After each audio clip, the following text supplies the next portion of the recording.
What's up? What's up? What is up?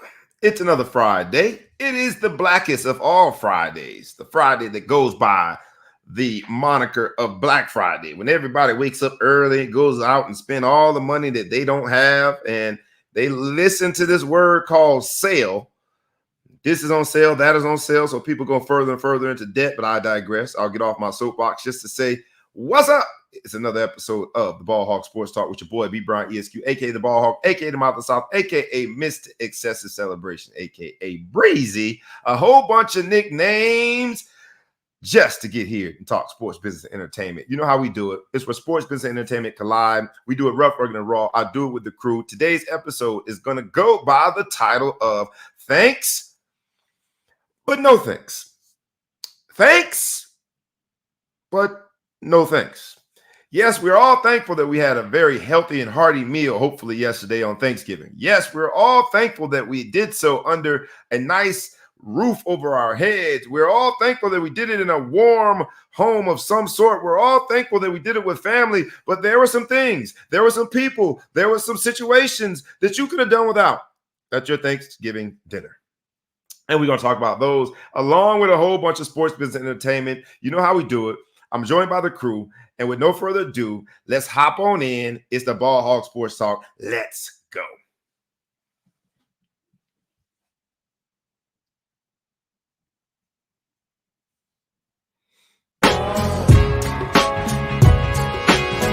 Wake up, wake up, wake up, and stay woke. Because this is the Ball Hawk Sports Talk with your boy, B. Brown, ESQ, a.k.a. the Ball Hog, a.k.a. the Mouth of the South. This is the place where sports, business, and entertainment collide. And we're going to give it to you rough, rugged, and raw, so come get you a spoonful, like some grits with butter and salt. You know how we do it in the South, y'all. Make sure you do not get caught in your feelings. Strap on your seatbelt and enjoy the ride. Come on. Let's go, go, go, go, go.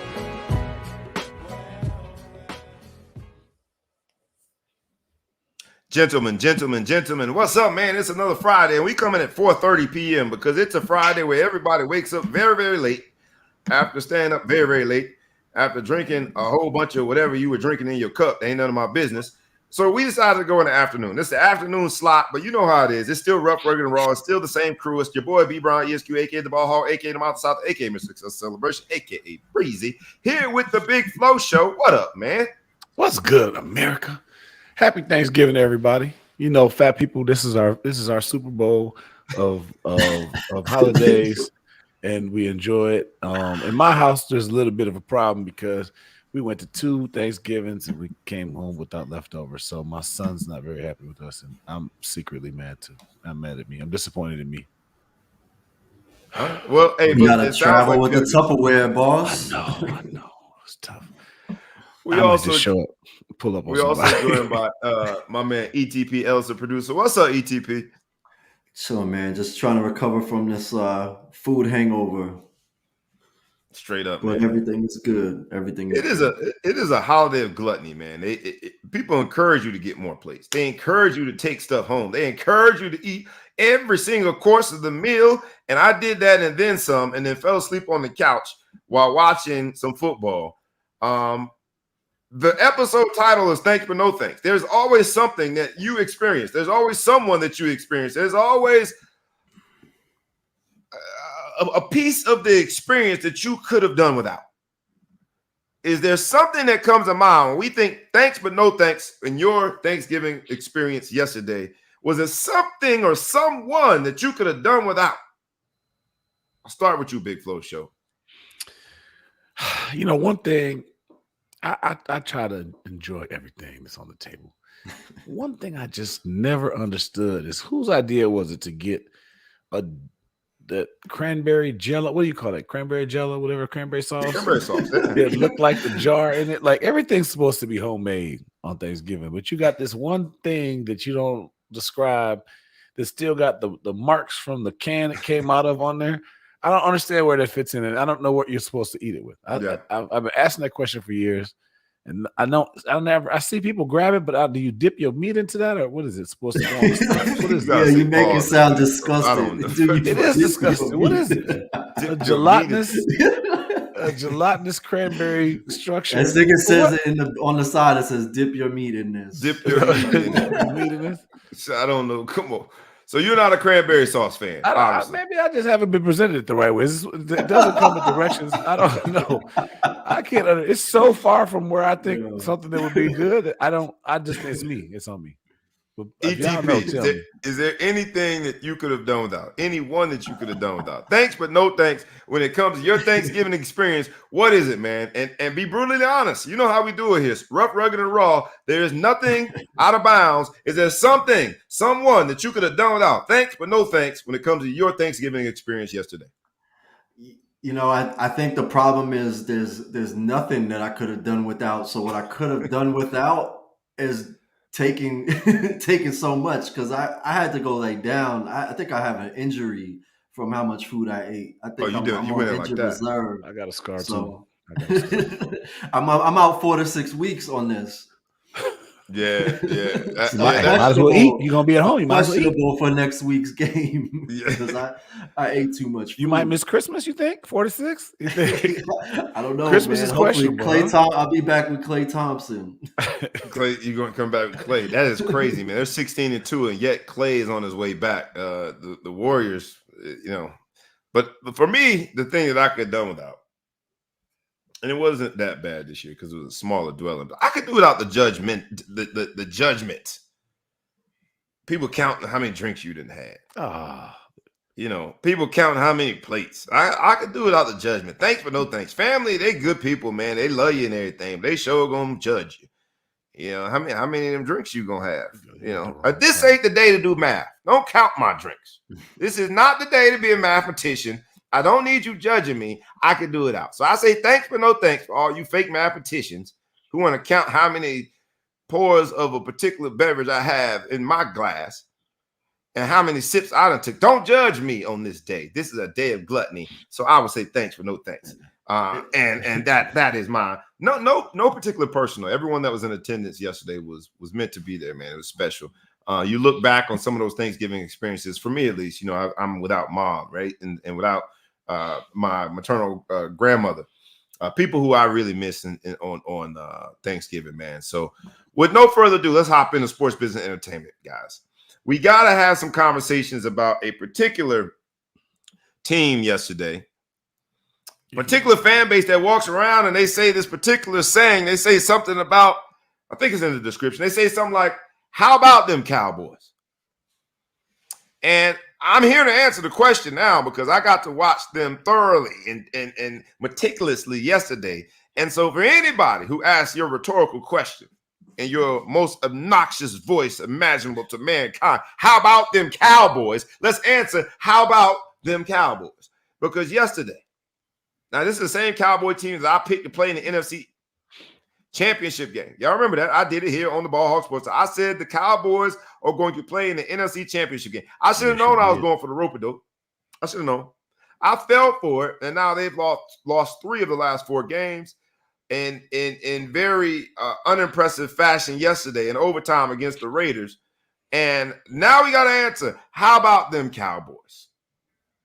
They always get the best slot. They always get the game that everyone wants to watch on Thanksgiving when they do play on Thanksgiving. So let's answer the question. If we're going to ask it, let's answer it. How about them Cowboys? What do we have here? Trash. We have trash.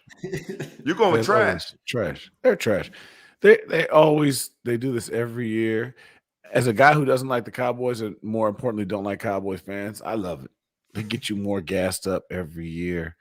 And then they just are trash. See, you can show them to the Bears. We're trash from start to finish, right? We're always bad.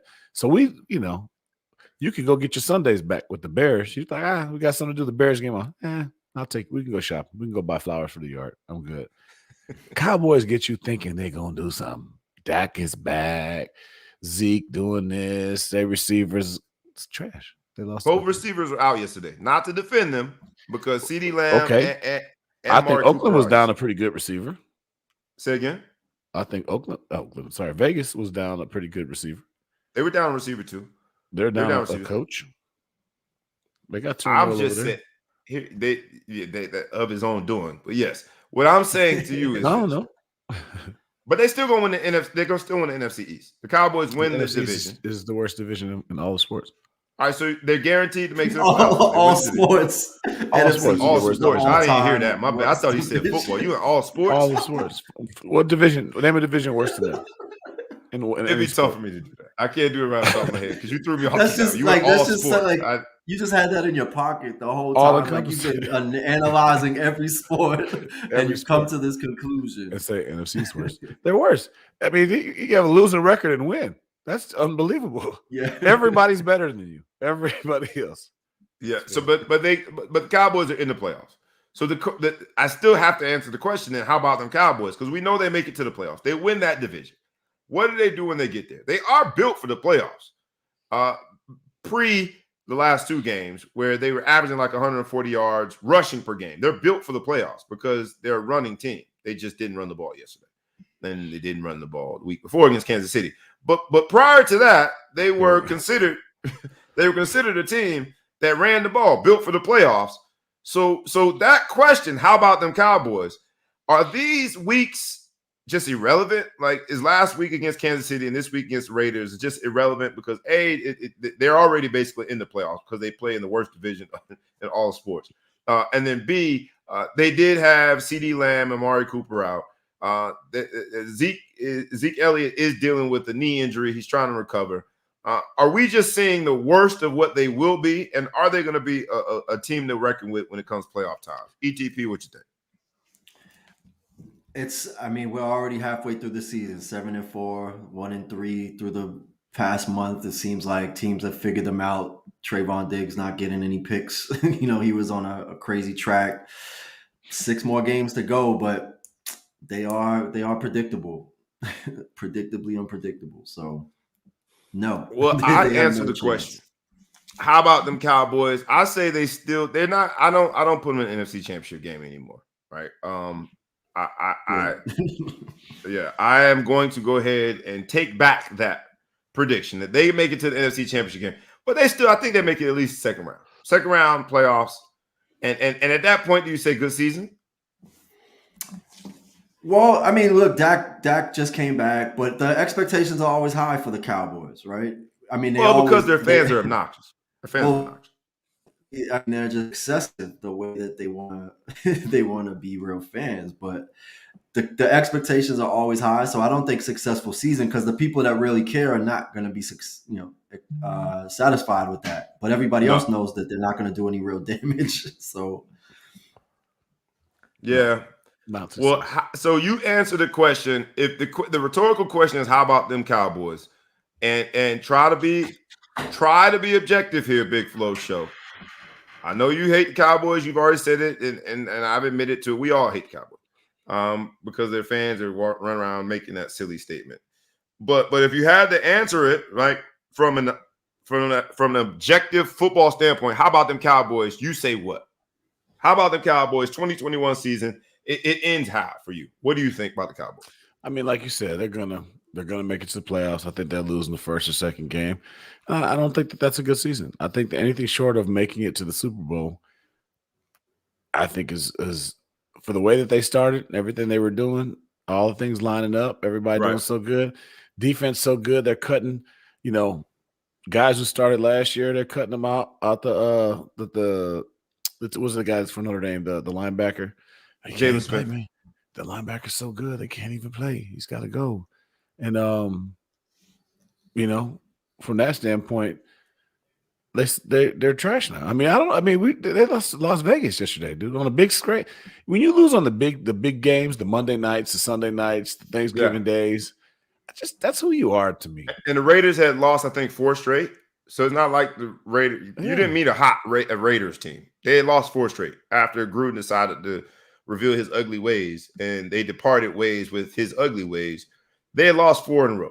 Mm-hmm. So you were playing against a team that was operating off fumes. They were just trying to breathe, right? The oxygen was getting very, very low in the room when it comes to the Raiders, and yet the Raiders beat you. So how about them Cowboys? You answer it how, ETP, before we move on. Because there's a lot of fans out there. We know them. We know them. We all know them. We know them. When that number pops up after a Cowboys victory, you know this obnoxious fan who happens to be your friend or family member is going to say something rather obnoxious that's going to either start or end, maybe end with, how about them Cowboys? So let's answer them. What's your answer to them? How about them Cowboys? Objectively, from a football standpoint, 2021 season ends how? What say you, ETP? First round playoff loss. First round. In the first round. I mean, they're going to be, what are they going to be, a 5-6 seed? Who are they going to play? They're going to play Arizona. They're going to play Green Bay. There's still a lot more football left, so who knows? You know, but if they keep on playing this type of football, you know, and people want to put it on, and I say people just because I heard the pundits this morning saying they got to get back to running the ball. They scored 33 points. The offense isn't to blame here. Now, granted, one of those touchdowns came from a 100-yard kickoff return, but they moved the ball. Dak Prescott still played well. You got to look at the defense because a team that scores 33 points should win. But if that same team gives up 36 points, if that same team gets penalized, I mean, the cornerback Brown got penalized, I mean, 4 times pass interference, 4 times in one game. It's the most they've ever, I think, been penalized in a single game. Been the most penalties in one single game because the Raiders got penalized a lot too since 2016 season. It was an ugly game. And both fan bases, Raiders fans are pretty obnoxious too. Raider Nation and Cowboys. It was 2 very obnoxious fan bases. I wish both teams could lose. They don't have that. I was hoping for a tie. But the Raiders prevailed in overtime. Anybody. You say again? I don't wish a tie on anybody. Yes. So what a waste of your time. What a waste of a day. What a waste on Thanksgiving at that. I didn't get to eat with my family because I was out there in the middle of a tie. But yeah, we'll see. The other games that were on, your Bears prevailed in what was the Doodoo Bowl, I like to call it. It was 2 bad teams on full display. And Nagy was trying to hold on to his job. He was trying to tell everybody that the rumors of him being fired after the game were just they were just untrue. But yet and still, he went out there and showed everyone why it should be true. But he was out. He was outdone. He was outdone by another bad coach. From a time management standpoint, it was just ugly when it came to the Lions. So the Bears won that one in a walk-off field goal in the Doodoo Bowl. And then the final game at night, prime time, the late night game, was supposed to be a good game, but the Saints, everybody in the Saints organization has been injured.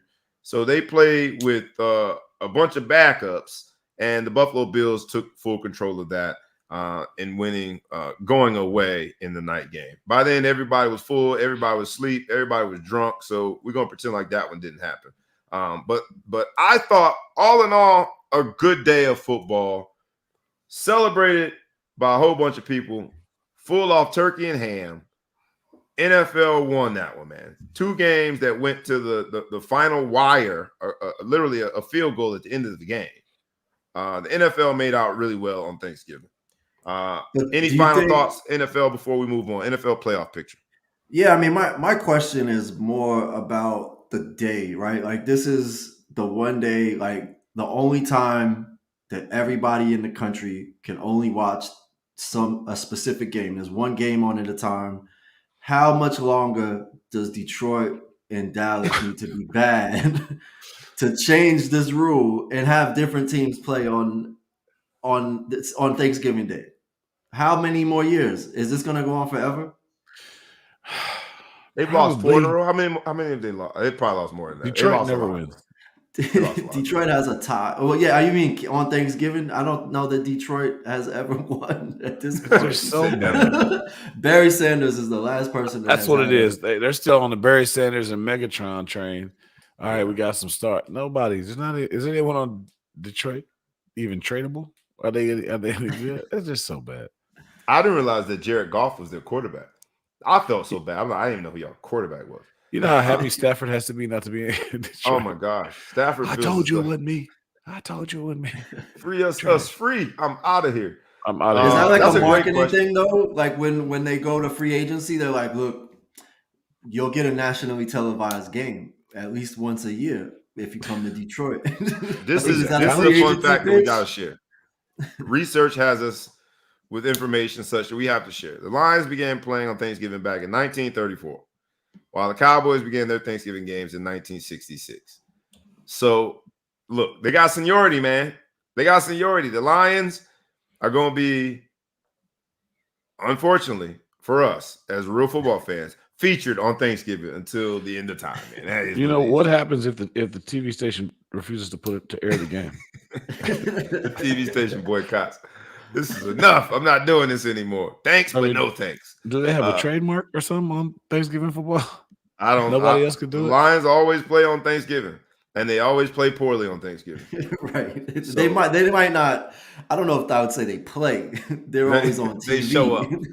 They show up. They It's the put their turducken. You know what? uniforms When the turducken went away, that's when they decided to come play football. Let me ask you guys this, unplanned, but on the spot, impromptu. I really want to know this. Do you think, in terms of overall excitement from a sports standpoint, would you pick football, NFL football on Thanksgiving, or NBA basketball on Christmas? Which one's more exciting, pound for pound? NBA basketball on Christmas. Because they pick the games. games. Because they pick competitive games, right? So they won't be a Detroit-like equivalent. You wouldn't see and I'm gonna disrespect somebody, but I'm not gonna say the NBA team's name. You're gonna say you won't see a bad NBA team. team. The Knicks. Yeah.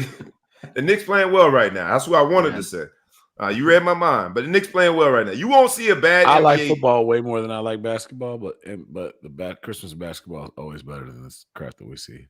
What do you think, ETP? Christmas basketball hands down because nobody has to play the Detroit Lions. I'm still going NFL because Christmas basketball, the game doesn't really matter in the grand scheme of things, right? It's like, whereas these games, even yesterday's games, even the Lions game could have an impact on what the postseason looks like. What? Right? It's like the games are just so important. You have to explain that. You can't just say that. You I can't say the Lions lost to the Bears. 3, and so what's different today than yesterday? The Lions lost to the Bears. Okay. If the Bears can somehow, some way string together a few games. Stop. This is a live show. Stop. They're playing in a division that is also pretty bad. You're not as bad as NFC East, but the NFC North is pretty bad. The Green Bay Packers don't look like the Green Bay Packers that we predicted them to be at the beginning of the season. True or not true? It's a bad division. All I'm saying is that the Bears winning that game might have some impact on the postseason. Maybe. It doesn't matter who wins on Christmas. I don't care who wins each one of these games. It has almost nothing to do with what happens in the playoffs because it's such a small blip in an 82-game radar that it just has very little significance when it comes to the postseason. And for me, the significance makes the NFL a little more exciting to watch on Thanksgiving. I don't know. At least you think so. Yeah. My opinion. But you're right. There won't be any Detroit. I'll say it's very entertaining for me to watch the Cowboys lose in that fashion. Even though I put a lot of points in my confidence pool on them, they disappoint me. I think that's the football gods coming to get me because when I find them and put a lot of points on them, they always disappoint. It's like they do it just to spite me. They lose the game. So yeah, they're trying to teach you a lesson. Never. We gotta look at viewership. That we gotta do that exercise. Let's look at what the ratings are when let's compare. Like Christmas, there's so many other things to do, man. I want to open my gifts. I want to play with like the new toys. There's so many other things I want to do. Let's look at the ratings and let's compare NBA basketball. And there's so many more games on Christmas to NFL football on Thanksgiving. Let's see what the fans say by way of what they watch. But for me, I would go NFL just because the game has more significance and impact on postseason. But needless to say, I hate watching the Lions. The other playoffs that we need to be considering is college football playoffs. 'Tis the season. 'Tis the weekend. They call this rivalry weekend. All the in-state colleges are playing against one another. At the moment, Cincinnati is playing. Cincinnati is the first non-Power 5 conference team. What do they call that? They call it the whatever. Group of 5. Group of 5. There you go. The first group of 5 team to be ranked in this era's version of the college football Final Four rankings. And if it ended today, they would be one of the 4 teams advancing in the playoffs. This is monumental when it comes to the group of 5 and people not being in those Power 5 conferences. This is monumental for Cincinnati. This is monumental for other teams, the BYUs of the world, the Coastal Carolinas of the world, those programs that have shown a propensity to have great seasons but not get the respect that some of their alum and some of their coaches and some of their players think that they should get. So is this the beginning of what we would say expanding the respect for teams like Cincinnati? Cincinnati struggled over the last several weeks. They had a big week last week and put the pause on somebody. They had a big game last week, but they struggled in the 3 weeks previous to last week's game, yet they are in the Final Four. This is the week that we will decide. And I say we, as in the players on the field, hopefully not the referees. The players on the field will decide who is going to be in that Final Four matchup. We got the conference championships coming up next week. What are your predictions? Right now, we've got Georgia at 1. We got Ohio State at 2. We've got Bama at 3. And we've got Cincinnati at 4. Ohio State plays Michigan tomorrow at noon. I'll have a few libations waiting on that one. 2 or 3 of them. I might have to do it in a flask and watch the game on the phone because my son has a basketball tournament. Family first. What do you predict? Ohio State has to go to the big house to play. So that would be it makes more sense to do this because I gave you the first 4. Number 5 is Michigan. Number 6 is Notre Dame. So number 2, Ohio State, is playing number 5, Michigan, on Saturday. Obviously, that is going to go a long way to figure out who's in the Final Four. What are your predictions? Who makes it? Who's on the outside looking in? I would be remiss if I didn't ask the Notre Dame question. Does Notre Dame have a shot? Because they don't have a conference championship. They've got to do what they need to do and take care of business against Stanford. But they're at 6, knowing that Ohio State and Michigan are going head-to-head on Saturday. You would think that at a minimum, Notre Dame moves to 5 if they beat Stanford. If they beat them in fashion such that it looks very impressive like they did last week, maybe even higher, maybe even 4. What do you guys think? I'll start with you, the Big Flow Show. So how I see this play out, I think Notre Dame beats Stanford. I think it's a trap game, obviously. Well, not trap because they know what's at stake, but I'm worried about it just because the history is there. Right. And Stanford has lost 6 in a row. Stanford is not played well at all. I mean, but Stanford beat Oregon. I mean, they got a game in them. You know, they've done it before. They do. Yep. So, but if we beat them, I think Georgia's going to beat Bama this year. So Bama's going to be out. As long as Cincinnati – does Cincinnati have a conference championship? Yes. So as long as – if Cincinnati loses a game, they're going to take us with it. They're just going to fall off, and Notre Dame fall with them. Nah, because it's timing, right? It's timing. At this point, Notre Dame's got a chance to have 2 wins on their record of conference champions. Wisconsin still has a chance to be a conference champ. If they beat Minnesota, they play in the Big Ten championship. Pittsburgh, if they take care of business, they go to the ACC championship. They've got a chance. Notre Dame's got a chance to argue that they have beat 2 conference champs. Do I think that's going to happen? I do not think Wisconsin. No, but it makes for a good conversation. It does. Okay, so I think Georgia beats Alabama. The world, no, I don't care. With 2 lost Alabama, everyone still thinks they should be in the playoffs. Right. So they're going to look for excuses. So if Cincinnati messes around and doesn't win out all the way, then they're going to be out, and they're going to take us with them, and they're going to put Bama in there as a 2 loss. If Cincinnati wins out, we win out. Both of us are in the playoffs. Ohio State's going to pistol whip Michigan tomorrow, and they're going to pistol whip whoever they play in the championship, and it's going to be Georgia 1, Ohio State 2, Cincinnati 3, and us 4. Cheers. Wow, Alabama out. You're saying Alabama out of the top 4. If they lose to Georgia, they got to be. If Georgia beats them, they're both in the playoffs. Yeah. I think that what? Go ahead. I'm sorry. I was gonna say if they lose, they got 2 losses. So I don't. Be. No team has made it with 2 losses yet. But if Cincinnati loses, they'll find a way to say that means we're not that good. That Cincinnati's not that good, and they'll put a 2-loss Bama in there. They got to just have some sort of angle, but they can't do it with us losing to an undefeated team and the team being undefeated. They're going to have a hard time making that argument if they lose twice. Yeah, so especially if Georgia gets a hold of them. Alabama. Bobby didn't pay his bill. Sorry, guys.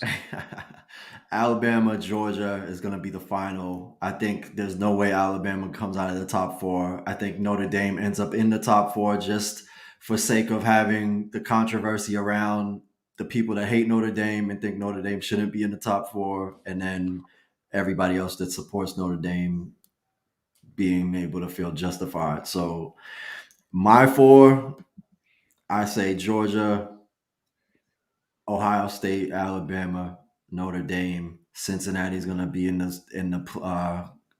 semifinal with a chip on their shoulder, and we'll see who they get. Who they can knock off depending on how it plays out. Wait! You just named you just moved to a 5-team playoff? Don't they play?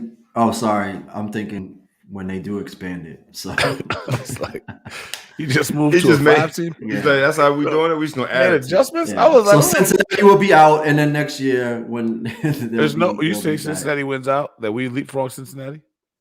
Notre Dame's going to be in it, and I'm going to leave the conspiracy theories to myself. You let us figure out how. However we get I don't know what y'all got to do. Yeah, Notre Dame's in there because it's always like Notre Dame ends up in there, and everybody's like, "Wait a second, how did that happen?" And then to Notre Dame's credit, Notre Dame plays like they deserve to be there, but they don't end up actually deserving to be there. But when they get there, they play. We go in there. Last year we didn't get whipped. No. Last year it was legit. It was. We got beat by 17, and the championship won by 18, right? So it's not. Yeah, but it didn't start to really fall apart. And then also, actually, it fell apart. It was a better game than the final. It was a better game than the final, and we did better late than we did early. They jumped on us early, if I believe. I can't really remember, but it was COVID. So I think that they can't leave Cincinnati out. Not if they're undefeated. They might sue. You think one of these days somebody's going to sue? You know what I mean? Like, nah, you undefeated and you actually deserve to be there. I think they'll go to court. Like, you know what I mean? That's the case. Cincinnati is currently up 21-3 over East Carolina. They'll play Houston in the conference championship next week. Cincinnati seems to be on a clear path towards one of the final 4 teams. It would take Notre Dame not only beating Stanford by 50 tonight, but then those other things would have to happen, right? If Ohio State beats Michigan, Wisconsin would have to beat Ohio State in the conference championship, right? That's the only way that Notre Dame gets in that top 4. But that's a double whammy for Notre Dame, because not only does it give Ohio State the second loss, that means Notre Dame officially has on their record a win over the Big Ten champ. We could claim Big Ten championship. Same thing with the ACC in Pittsburgh. So we'll see, man. Notre Dame, I think, is going to be penalized for being at home next week because there are a lot of good games. That's why last year was the year for them. When they're 1 year in the ACC, it was the year for them to take advantage of it, and they did not. But they still made it in, to Ellis's point, and I'll leave the conspiracy theories to those other people as well. So we'll see. Good weekend for football. Good weekend for college football. If you like college football, all the rivalries. Tennessee playing Vanderbilt. You got the in-state rivalries. North Carolina playing North Carolina State. You got Oklahoma playing Oklahoma State, which will be a big game because I think Oklahoma State is at 7. So that'll be a big game. You gotta love it this weekend. If you love college football, you gotta love this weekend. This is the weekend. You got no work, you ain't got no job, you ain't got nothing to do. We're gonna watch some college football. It's gonna be on all day. Been on all day today. It's gonna be on all day tomorrow. Make sure you tune in and enjoy. Go ahead, Big Flo Show. Is Auburn good this year? Average. Average. So what happens if Big Ten could get crazy? I don't think there's a chance that Michigan beats Ohio State, but let's just talk about it. So they're playing in the big house, and they control the ball. They run the ball, so they got a chance to win. So they beat Ohio State. They go to the Big Ten championship, and somehow Wisconsin beat them. Everybody out. Wisconsin's out. Michigan. So just throw the whole Big Ten in the garbage. The old Big Ten's gone. That's the spot that Notre Dame would need. It would be the Big Ten spot. Ohio State is not. No matter what happens, Ohio State's in the top 4. They've already got look how they were in the top 4 last year. Would they play 3 games? Touche. They're gonna be in the top 4. Same way Notre Dame's gonna be in the top 4. Big Ten can be crazy because the Big Ten doesn't make sense. When you look at the games and the scores, you're like, what the? Like, look at how much trouble Nebraska gives to everybody, and they're 3-something. Yeah. You know what I mean? So, but if they decide that they're going to screw somebody, it would be a Big Ten team over the SEC team. So, SEC is the protected property of college football. They are the protected so we know that there's one guaranteed spot. Yeah, now, for sure. Georgia is not going to have more than one loss. So I would think that the protected spot is Georgia. Yeah. Because they're not going to have more than one loss. Mm-hmm. Alabama with 2 losses, that's going to be a tough sell, man. It's tough. But if the second loss is to Georgia, it's a wash. They're still in there. But then the first loss was Texas A&M, right? You still got to factor in who they lost. It's Alabama. They're not going to let them not be in the top 4. If anybody could do it, it's Alabama. You guys are dismissing the business side of all this. No matter what happens against this Georgia, is where sports business entertainment collide. You're right, ETP. Well, I'm tripping. Alabama's in. Thanks, but no thanks on the theory that Alabama doesn't make it in. I'm going through ETP. They could lose by 20 to Georgia. They still in. They're going to figure out a way. Nick Saban going to call up some people. Alabama's in. All right, so who else is in? Georgia's in. So there's 2 SEC teams in. I'm not subscribing to Alabama. I subscribe to Alabama's one of the top 4 teams in the country. No one would argue. But because the party's so, you can't hiccup if you're Alabama like that. So if they lose, they're not in. Shouldn't that be the litmus test, though, Big Flo Show? If you're going to say that there's no question that Alabama's one of the top 4 teams, isn't that basically saying that they should be in the 14 playoff? Nah, because it's not about that. It's not about the top 4 teams. It's about whose resume earned the spot in there. Cincinnati is not one of the top 4 teams in the country. I don't think they beat Notre Dame if we play them again today. But if you're undefeated and you beat a Notre Dame at home, and Notre Dame is a top-ish team, whatever you want to call it, you have to put Cincinnati in there. I don't care. To me, you have to, even if you don't think they're the top 4 team in the country. You have to put them in. Otherwise, what are we doing? Why even play the games? If we're just going to say it's just, you know what I mean? Why? Who cares? You make a really good point with that question. I like your statement, but I like asking the rhetorical question from the other side. Like, who cares what it all looks like? Should it just be the best 4 teams to play in the playoffs? Well, you got to play the games. You got to play the games. When Golden State was 73-9 or whatever that was, they were the best team in the NBA, but they didn't win the championship. But they still were the best team in the NBA. You can't argue that, even though they lost to LeBron. They were still the best team in the NBA. They lost to the Cavs, first of all, LeBron fan. LeBron went out there by himself, and Kyrie hit a big shot. Yeah, I'm a LeBron hater now. He left the Heat. Stop all that. They didn't lose to LeBron. They lost to the Cavs. But anyway, I got your point. You know what I'm saying? Cavs aren't the best team in the NBA. They just beat them.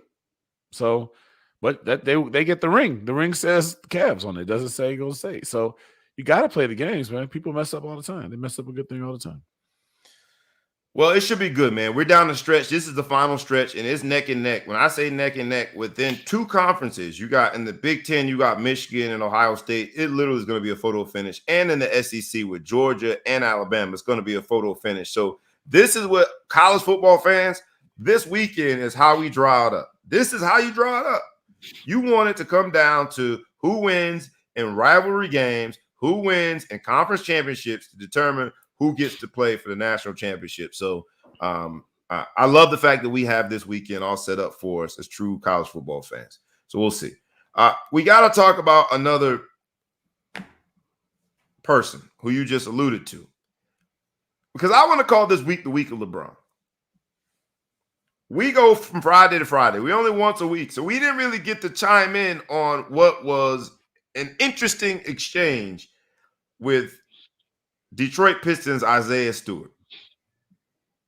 For those of you who live under the rock and didn't see it, they were these two players, one by the name of LeBron James, one by the name of Isaiah Stewart, one far more famous worldwide than the other, are trying to contest one another for a rebound on a free throw.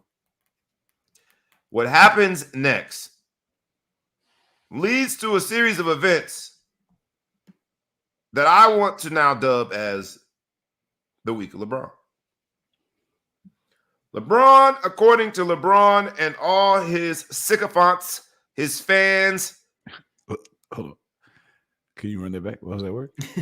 Sycophants. Country of origin. Yes. Could you use that in a sentence again?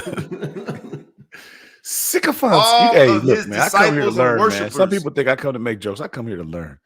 Got 2 Yale grads on here that all the use people words that just like love them some sycophants. LeBron, they all say that LeBron inadvertently punched Isaiah Stewart in the eye. It was an accident. Isaiah Stewart and the Pistons faithful and those who are detractors of thou who shall be named and called LeBron say LeBron's always making these dirty plays and it was done on purpose. We'll get into that later. Let's just talk about the series of events. That happens. Isaiah Stewart is bleeding like he just went 15 rounds with the old Muhammad Ali, Cassius Clay. He's bleeding and goes into what I would call a tirade, goes out of control, tries to rush everybody that he can to get to LeBron. It became a big spectacle. Both players get ejected. Then the few days later, 2 days later, the NBA decides that both players will now be suspended. LeBron suspended for 1 game. Isaiah Stewart suspended for 2 games. And the debate begins. Now, we only have 1 show a week, so that seems like an eternity ago because it has been analyzed over and over again ad nauseum. But we should at least talk about it. Let's talk about the incident quickly before we get into sort of the subtopics that have occurred since. Do you think it was an accident? Yeah. I knew you was going to say yes. Why do you think it was an accident, LeBron fan? Because I don't think he reacts the way he hits the dude, and if I hit you like that and bust your whole eye open and I didn't mean to do it, when you swell up, I kind of accept the swell up. I don't think LeBron's scared of nobody. But if I accidentally do something to you and you get really mad, I'm kind of giving you a little bit of a pass because, damn, I got this dude real good. I didn't mean to do it. My bad. Right. I think that LeBron haters out there trying to make it seem like he was a coward and they try to compare it to fight and stuff. He didn't want to fight the dude because he accidentally hit the dude, but he could see why the guy is upset. He's bleeding. So LeBron's like, just calm him down and back him up. If LeBron really meant to do it, then LeBron's going to try to be tough when the guy swells up. So I don't think LeBron should be suspended. I don't think the dude who got stolen should be suspended because he didn't even do nothing. He just got stolen. He was bleeding, and he woofed a lot, but he didn't do anything. So I don't understand. I think that that dude was running like a freight train. He got hit in the eye. And he's bleeding, man. He tastes his own blood. He lost his temporary insanity. He couldn't control himself. You know what I'm saying? But I don't think he actually did anything. What did he actually do? He ran through about 4 assistant coaches. He ran through about 12 of his own teammates. How many did he hit? Look, man, he didn't get to LeBron. Yeah. But the fact that he is putting on that kind of spectacle on national television, you can't have that kind of out of control behavior. He was bleeding like he got shot in the face. He's going to lose his loss of his temper a little bit. He was a little upset. Yeah, I can see where the NBA suspended him. You can't have an out of control. He got 2 games, too. Freight train. He got 2 games, yes. Bro, it was scary the way he was trying. He rushed that man like he was literally going to try to kill him. I think we got to miss a typo. That can't be correct. 950,000. No, you're joking. No way. No way. They didn't find him for that. That's BS. They did $1 million for that. Well, that's got to be the game checks, including the game checks. He's rich like that. It makes money like No, that. I don't know. We'll have to get You a can't fact tell me check. 2 game checks adds up to a meal for him. No, because What kind Ben of Well, Simmons the contract is doesn't it? even one make game that. check allowed the Lakers to avoid some like luxury tax because they got $500,000 luxury van, Yeah. but that's LeBron's money. Right. Okay, so look, okay, I think he should get to smack LeBron. Then, if he had to give up the 550, he should be allowed to smack LeBron. Stand right here. Don't move. Don't move. You Not gotta $150,000 eat for that. this. But he didn't even smack it. You know how mad he is? He didn't smack somebody. Yeah, man. He It was he like got no sasatisfaction. None of his urges were satisfied. Nah. He's Malice still in the bleeding. Palace with a Nerf gun. He had to drive. ETP, what do you got for me, man? why you You find think a knife LeBron? for me? So I don't first of know. all, do you think it was on purpose? Do you think So- LeBron tried to hit that man? I think it was on purpose. I don't think that where it landed was on purpose. But he definitely wanted. I think he definitely wanted to shiver his ribs. He swung that when he swung that arm across. Everybody thought it was an elbow. I mean, it was clearly the butt of his fist. I think he was trying to send a message. He was getting a little bit bullied, but I don't think he intended to body his face like that and send blood streaming down his out of his mouth and down his eye. But I He had definitely the don't. man leaking. That's what we Yeah. say in Florida. He was leaking. It wasn't a basketball move. That's the bottom line. So that at that point, it was intentional. He was mad. He was getting pushed off his square. But obviously, I don't think he meant to hit him in his face. I think he tried to do it, man. I think he tried to do it, and the only unintended consequence was he split the man as well. LeBron gets away with little chippy stuff, man. He does. He is a veteran. He knows how to make the the intentional look unintentional. Yeah. He knows how to make. He knows how to just do just a little extra to rub the guy the wrong way, and he was frustrating him. Isaiah Stewart was frustrating him because he was playing hard. Yeah. And Yeah. I think the suspension. I was on the fence about the suspension before he got it. I think people were trying to play character witness. Like LeBron's always played the game the right way, and it's just like, well, that's great. This is in isolation. We need to evaluate that. But right. if he didn't get suspended, I would have suspended him after the press conference because he claimed that he grazed Isaiah Stewart's face. You don't graze somebody's face and they need 8 to 10 stitches. Split that man open. That way. Split his wig. Split the man open. And then LeBron wasn't done there. He then gets back on the court and goes off, slap off. He goes off against the Pacers in quintessential LeBron fashion, plays with a chip on his shoulder and does what he needs to do, puts the entire team on his back. But that wasn't the story. In that same game, he got 2 people courtside tickets. He got them kicked out of the game. Now, according to LeBron, what did LeBron claim that these people said? ETP? I hope I hope Bronny gets in a car accident and dies. To me, that's a sick statement, but I'm not that mad about that. If someone says that to me, I'm laughing at it. Like, why would you waste your thoughts on something like that? You have no control over whether or not my son gets into a car accident. So but LeBron was think mad. They shouldn't have got kicked out? You think they should have been able to stay, or what do you think? As long as you don't touch me, You know what I mean? I think that the fans go too far when they throw objects at the players. I think the fans go too far when they touch players. But you saying, I hope your son dies in a car accident just means like you're a twisted human being, but you haven't touched me. You haven't thrown anything at me. I don't think you get thrown out for that. What if they drop an N-bomb? An N-bomb? That's words. Same words. I've said this on the show before. Like, somebody using the N-word to me is like, it shows your lack of vocabulary, but I'm not that offended by it. Honestly, I'm just not. I don't get that offended by someone else. I can't give you that much control over my emotions. Now, if you approach me like you're going to touch me and you violate my space, that's when we got a problem. But you saying the N-word, cool. Like, in my mind, I'm thinking it's just a matter of time before you say it in front of the wrong person and you get fired. So you've never in your life, we're on air now, we're live. You've never smacked anybody for calling you the N-word in your life. And First of all, I know I'm you're not real answering. loose at the shoulders too. Badger in the witness. Badger in the witness. You grew up real loose around the shoulders. You'd like to let them fly real quick. Huh? The last time I was in that situation, I was in high school when someone used that particular word and it triggered that response, and I didn't get to play. And this is you know what? This is my therapist. You helping me get to the root of this problem now, or this is I've been sort of saved.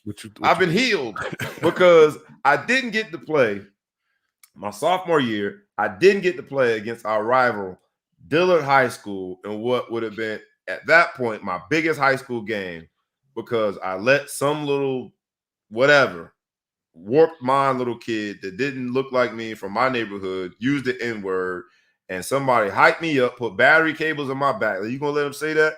And I walked outside and whooped dude. And it felt good until they was like, all right, well, you don't get to play tonight.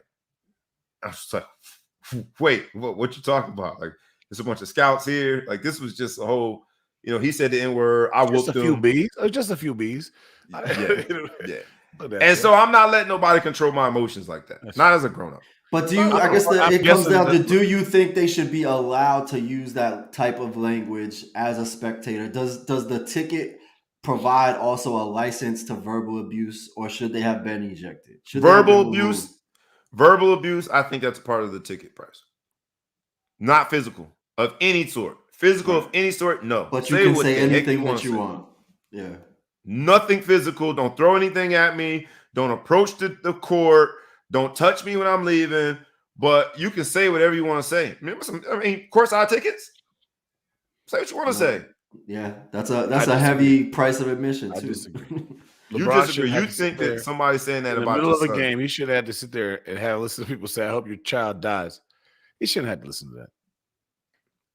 It's twisted for them to say. He didn't steal on him though. He did it civilized. He went and got the ref. Him. Up out of here. I thought that's perfect. That's not a violation of code. Ain't that snitching? Don't we got like the snitching get stitches rule? Like that's snitching. Well, he snitched on him. Oh, well. Oh, so certain people allowed to snitch. Well, they weren't in the street. There was no street code in there. They ain't in the street. It's different. I would have probably grabbed somebody's drink and threw it on.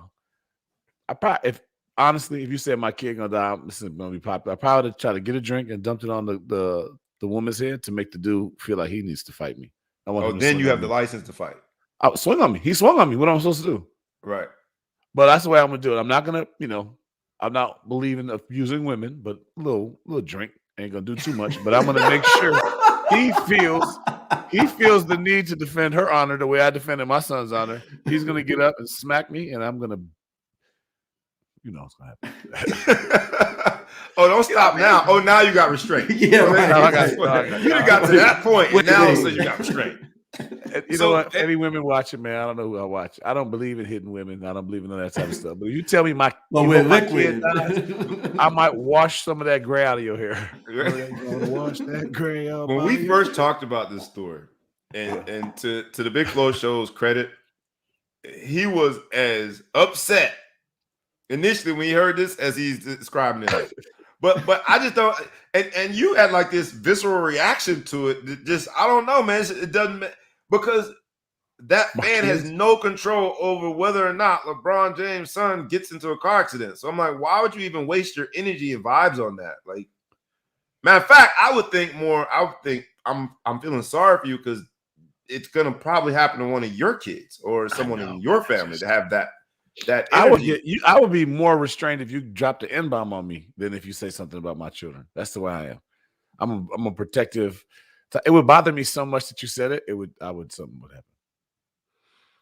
Duly noted. Don't say nothing about because it's a basketball game. You really want my kid to die? Like, really? Over this?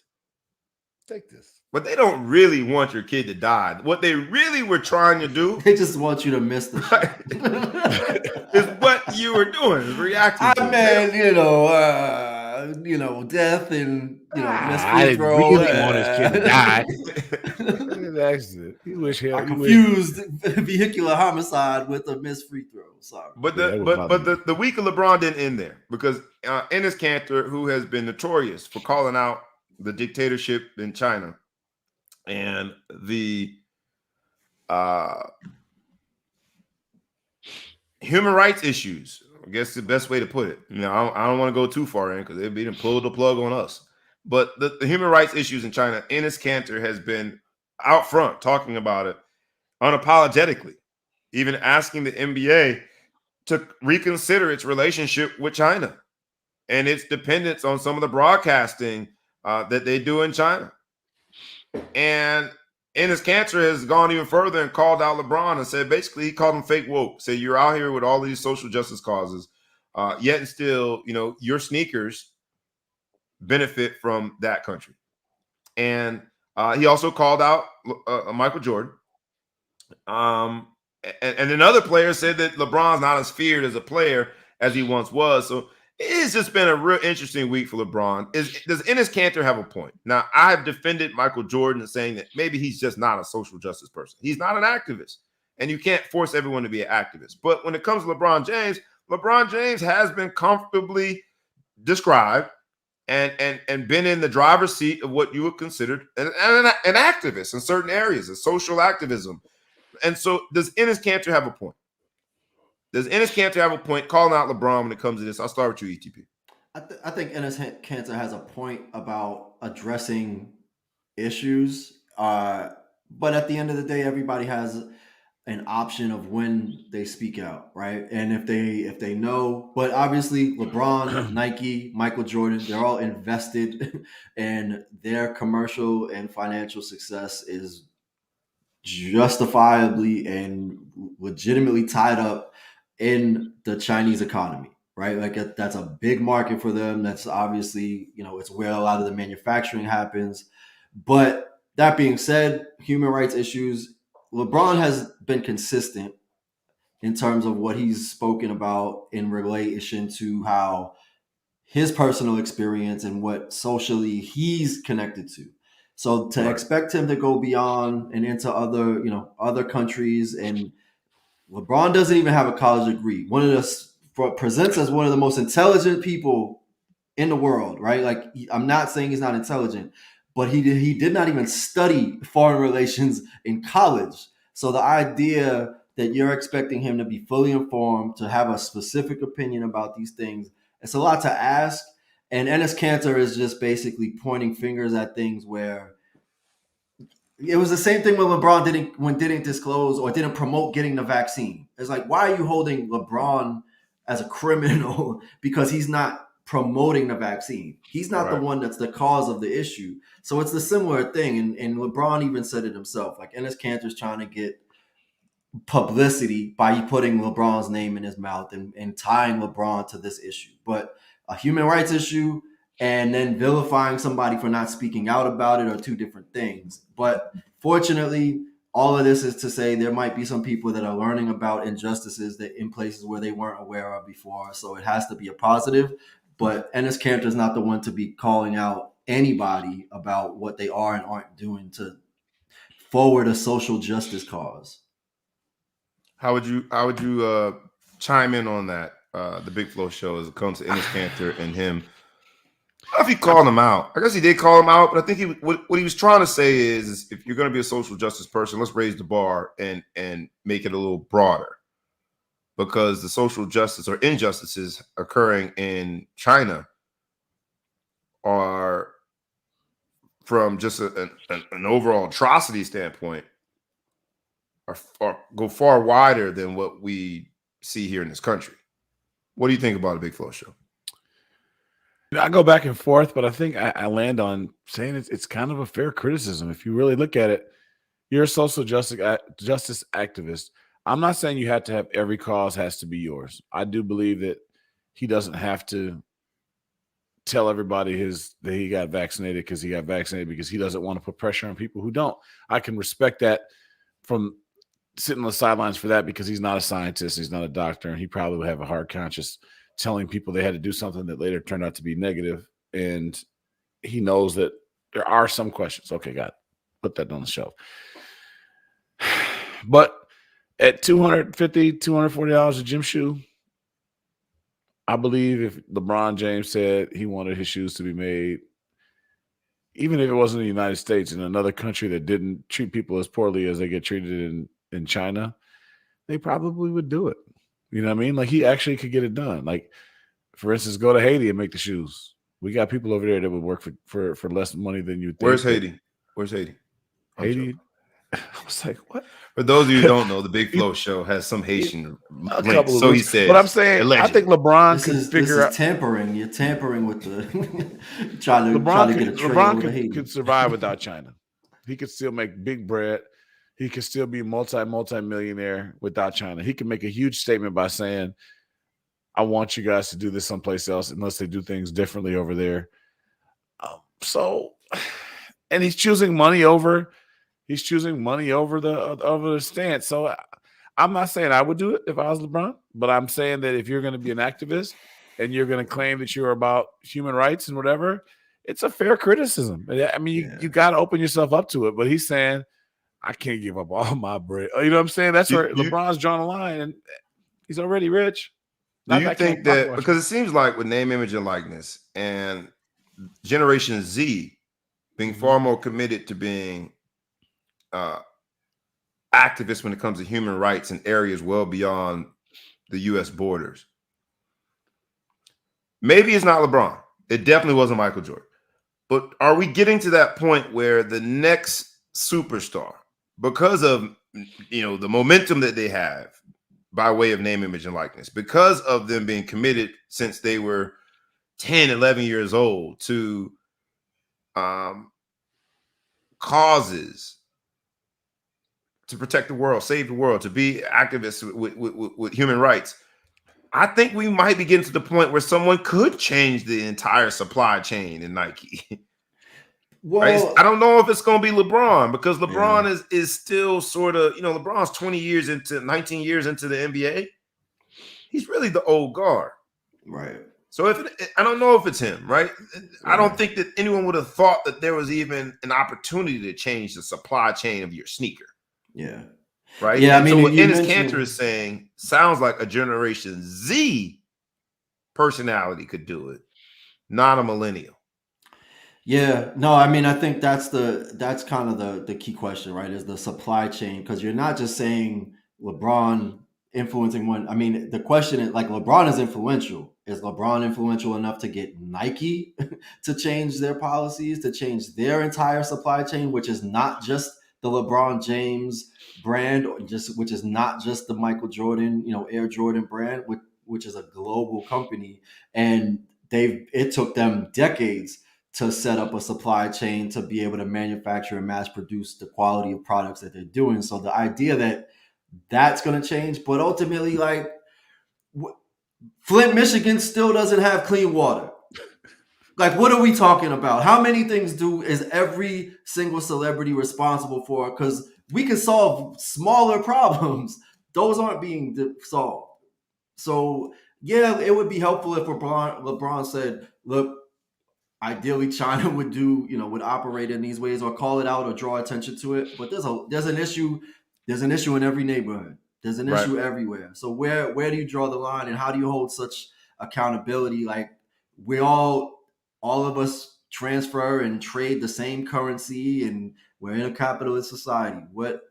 At what point we don't drink, we don't consume any of these products? It's not going to happen. It's just not going to happen. The old saying, though, heavy is the head that wears the crown. He's the king. He the king, baby. True. He wear the crown. But he does do a lot of things. In Akron, Ohio, to go home and build a school and to see the achievements of those students. He has done a lot. And I think the bar will continue to be raised when it comes to his activism.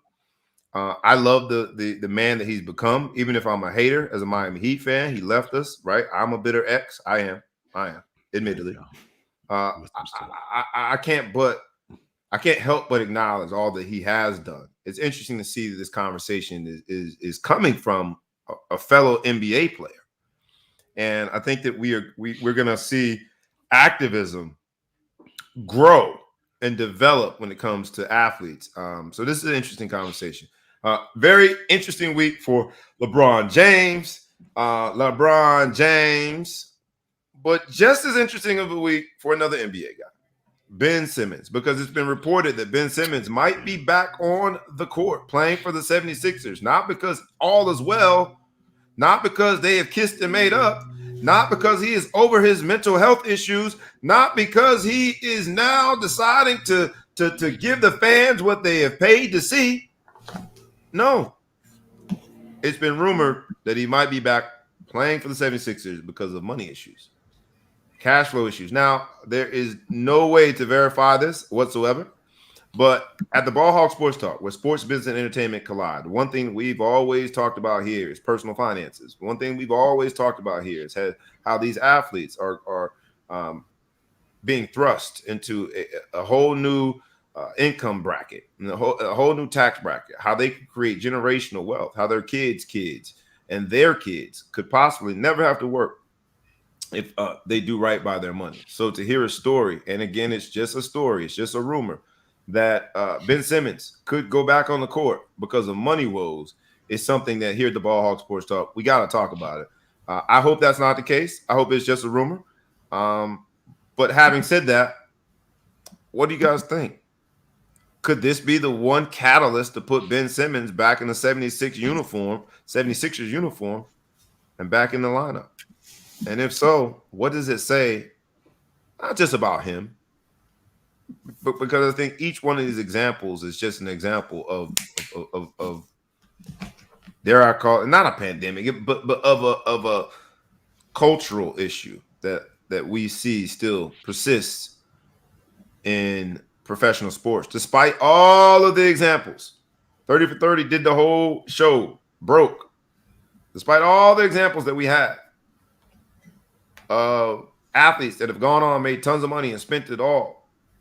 Antoine Walker, we were like, how did he spend all of that money? Well, it's easy. If you don't have a plan, it's easy to spend all of that money. When you got a whole bunch of hanger-ons and you are the sole financial source of everybody in your circle, it's easy to spend all that money. What do you guys think about Ben Simmons? Hopefully it's just a rumor, but let's talk about it. If in fact he does come back because he's broke, I mean, there goes your mental health excuse, right? Man, I'm depressed. I'm worried, but I need some bread so I can suck it up. So I always question some of these reports. Like, who knows he's going broke? Who leaked it? Where did the source come from? Same person said Nagy was getting fired and Nagy still worked there. I don't know. So if he does come back because he's broke, it says a lot about him, and it says a lot. First of all, some of the rumored spending habits he has are ridiculous. Like, you can't tighten up a little bit, make some of that prior. I don't know how much money he's already brought home, but none of that. Like, that was all check to you. So if that's the case, shame on him. We've talked about it on here, though. A lot of these players do live check to check. One of the rumors, all I'm doing is recycling the rumor, and I am acknowledging the fact that it is a rumor. Howard Eskin is the person who put this out, but he said that he buys a car every month, and the cars that he buys, he ain't buying that $30,000 Pathfinder. He buying $400,000 to $500,000 cars and buys one every month. Now, we all, and this is the part that might support that there's mental health issues. We all, when we're in a state of depression, we're in a state of not feeling up to ourselves, we all buy some things that we shouldn't have bought. Mine is on Amazon. I buy it Prime, and it comes the next day. I'm like, how the hell did I buy that? But not for $400,000, $500,000. And not repeated cars, because you can only drive one car at a time. Sell the one from last month. Probably got some value left. You know what I mean? Come on, man. I don't believe that. Sounds stupid to me. I hope it's wrong. I mean, I think either way, whether this is a true report or not, it's getting to the point where Ben Simmons is losing all his leverage, and ultimately it might be true that the Sixers is just saying, we're going to wait until we get some real value that we deem worthy to trade Ben Simmons. And ultimately, that's never going to happen unless he plays. So my money's on him setting foot on a court with a Sixers uniform at some point, or potentially not playing again for another 3.5 years. We shall see. Ben Simmons, man, whatever it is, if it's mental health, if it's issues with your financial health, I hope the brother does a about face of 180, ends up on a basketball court on a team that he wants to be on, in an organization that cherishes the fact that he's there. And if he does have spending woes, gets with the right person to help him out, or persons, right advisors to help him out. Because you're only going to be this young, making this amount of money for a very limited amount of time, man. So make the most of it. That would be my unsolicited advice, but how dare I not give it? There's some other things in the NBA. A little too much dressing. You know, we talk about fashion issues in the NBA. There are two things that stood out this week. One was a sweater. And it's sweater by name, but when you look at it, I think more car cover. Kyle Kuzma showed up in a sweater that, and Kyle Kuzma's every bit, 6'10"? Large man. Very large man. But he showed up in a sweater that was more fit for a 9 foot tall person. What is that? I call that a mess. A man dress. A mess. A mess. A mess. And that has several meanings in terms of it being a mess. What's up with these young guys, man? This officially makes me feel old, because I'm sure that somebody sees like, yo, that's hot. That's creative. When I first saw this, I thought this was fake. I thought this was all Photoshop. I thought this was somebody making a joke, and then apparently, like, what? How do you? Where do your hands come out? Do you never use your hands? Is that how? Aha! Aha! You just make that noise when you have no explanation whatsoever. There's so many questions. Just make that noise. Aha! Like, for instance, what size is that? That's at least 10x. At least 10x. When you're not wearing it, do you fold it like a blanket, or do you put it on the hanger? I think you put it over your car and protect the car. Is it a coincidence that the pattern looks like a certain body part? Oh my gosh. I don't even know what that is. I wouldn't dare. It's pink. I have no idea what you're talking about, but you should do. Yes, you do. We're not going to say it, but somebody else noticed it. What is the other fashion issue this week? Kyle Kuzma, come on, man. And a lot of these dudes be paying stylists. Like, here's my thing. Kyle Kuzma not only paid a lot for that sweater, but he might have paid a stylist who suggested to him to purchase this sweater.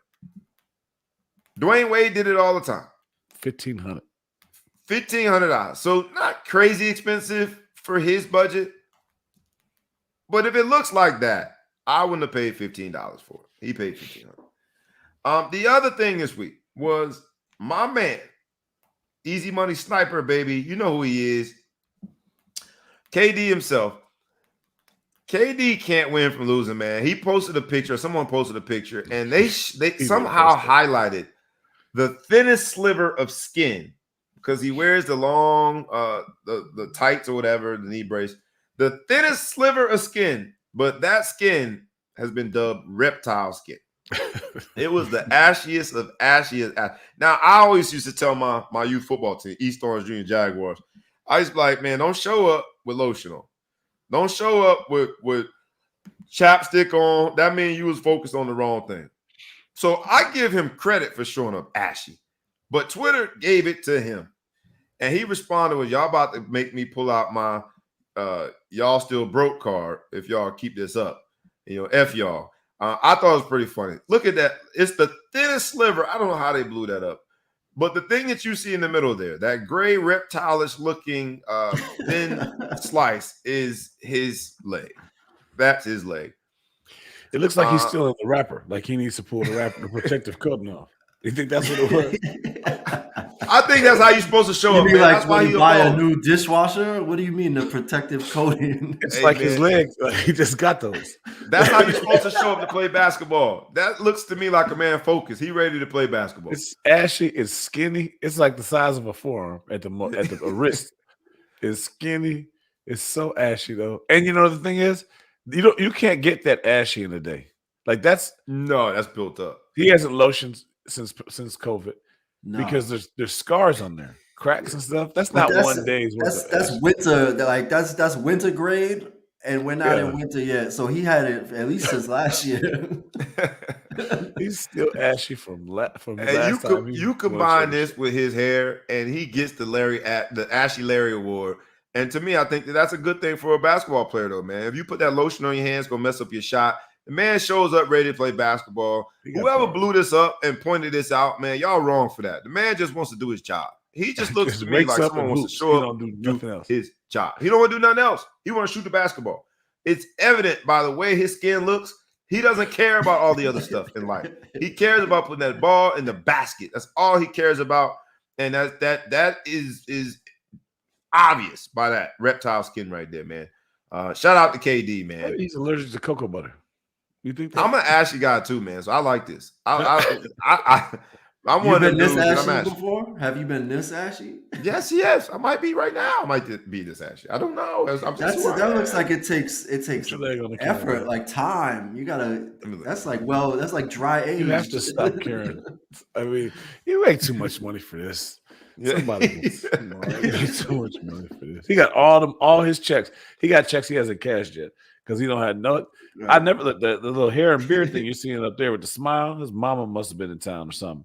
See, I got somebody testifying. What's up, Coach Patrick? His son Caleb plays on the team. Said facts. He walked in just as I said that. Don't show up in the game no lotion on. That means you think about the wrong thing, man. If you want to come here smelling like baby oil and all that, you're in the wrong place, man. Show up ashy, funky. Don't brush your teeth. Don't put on no lotion. Don't put on deodorant. Just show up ready to play ball. That's Kevin Durant. Kevin Durant needs to have his own style.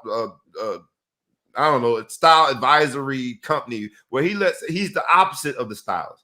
He lets you, he teaches you how to show up with no style, with your hair all nappy and all messed up without a haircut. Don't put on no lotion, because all it's going to do is make you a better ball player. Shout out to my man, Kevin Durant, for keeping it 100, keeping it real. I think you can injure yourself with that kind of ashiness. It's dangerous. Start a fire, your legs rub together, and a spark comes up. Some point. I'm with it, KD. I'm with it, baby. We need more like you, man. You the last of the Mohegans, my brother. But next time, man, make sure that you pull the sleeve all the way down so they don't get a glimpse of that ashiness, bro. That's supposed to be between us, man. You weren't supposed to let the whole world see it. It's the only spot he missed. Everything else. Could you imagine him trying to tell that lie? Like, I just missed one spot. Y'all caught the one spot I missed. Everything else was well lotion. Before we get out of here, man, we got to talk college basketball. Big game tonight. You got Gonzaga playing against Duke. Chet Holmgren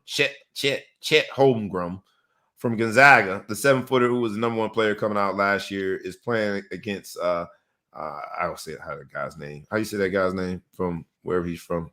The Duke player. Anyway, supposed to be a good game tonight. Whatever his name is. It's early in the college basketball season. So I'm proud not to know all of these guys' names. But the guy from Duke is a very good player. He's a freshman. He's playing against Chet Holmgren, who's also a very good player. And so tonight at 10:30 is supposed to be a good game. I don't know. Have you guys started watching college basketball yet?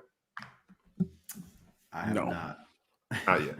All right. So Paolo Banchero is his name. Paolo Banchero. So Paolo Banchero versus Chet Holmgren tonight. I watched Memphis the other night, and I got to see Imani Bates play. So all of these diaper dandies are playing against one another. Imani Bates is in college already? Imani Bates, he reclassed forward. Yeah. Yeah, because we played against him. Yeah, wow. He reclassed forward because the rule is still you have to play 1 year of college basketball. So he did it. The guy Jonathan Kumunga did it. Reclass forward. That's a new thing. After you've already reclass forward in order to take advantage of. No, he was the same age as my son all these years in basketball. See, we saw him out there. His basketball team was named after him. That's the sweetest. Bates Fundamental was the name of the team he played for. That's how you know you're a baller. Paolo Banchero is Italian, a black Italian. If you didn't know they existed, watch Duke tonight, and you will see that there are black Italians, baby. Paolo Banchero versus Chet Holmgren tonight, and what will be the feature of the Diaper Dandies. And that's it, man. That's all we got this week. Anything you guys want to get out of here in this thanks but no thanks episode? We have named it after Thanksgiving. We are so thankful for all the people who watch. Please like, please comment, please share, tag a friend, tag a foe, tag anybody that you know. Please subscribe in both the YouTube world and in whatever podcast format you like. Please subscribe. We love your support. We appreciate it. We're going to keep on building. Before we get out of here, I just wanted to say to everybody on this day after Thanksgiving, please take time and make sure that you are thankful. After 22 months or so, and I could be off, roundabout number 22 months of a pandemic, when across the world, so many people have died, so many loved ones are no longer with us anymore. Make sure you take the time to be thankful. Make sure you take the time to be thankful for the little things around you, because the pandemic allowed us and forced us to appreciate all of the things. Make sure you are thankful for the people that are in your lives, no matter what role that they play. People that are your loved ones, people that are your friends. Make sure that you're thankful. In this thanks but no thanks episode, we are thankful for you. We would never say no thanks. We are going to say thank you to all of you that keep supporting the Ball Hawk Sports Talk. We ask you to continue supporting us. We ask you to like, comment, share. We ask you to tag a friend, tag a foe, and subscribe. And please come back next week. This has been the Ball Hawk Sports Talk, where sports, business, entertainment collide. We do it rough, rugged, and raw. It's your boy, B. Brown, ESQ, a.k.a. the Ball Hawk, a.k.a. the Mouth of South, a.k.a. Mr. Excessive Celebration, a.k.a. Breezy. And with that, back to my Thanksgiving weekend. We is out. Peace.